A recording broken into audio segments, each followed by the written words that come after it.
5ஆம் வகுப்பு முதல் 10ஆம் வகுப்பு வரை பெண்கள் நீச்சல் போட்டி. பெண்கள் மேலதான் நடக்கணும். தரையில கால் வைக்க கூடாது. தரையில கால் வைக்க கூடாது. இந்த கையில சாப்பிட்டா சூப்பரா விளையாண்டுருக்காங்க எல்லா போட்டிலையும். அந்த பையன் எப்படி விளையாண்டு பாத்துங்க. மகளிர் அடுத்த மகளிர் விளையாடுறவங்க அந்த பையனை பாத்துங்க. அதே மாதிரி நடக்கும். அந்த டிஷர்ட் போட்டு வந்துருக்காங்க. கைப்பற்றி உற்சாகப்படுத்துமாறு கேட்டுக்கொள்கின்றோம். கல்ல வரிசாருப்பா. பூந்தோட்ட காவல்காரன் கல்ல வரிச்சுட்டாரு.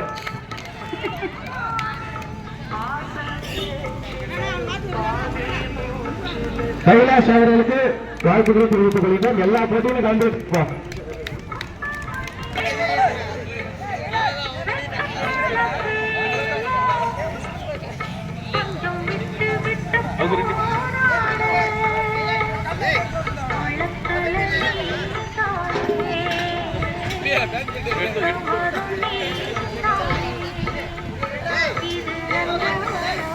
இந்த பையனை பேர் எடுத்துங்கப்பா. 2 பேர் தானே எடுக்கணும். இந்த பையனை அங்க உள்ள விட்டுருங்க.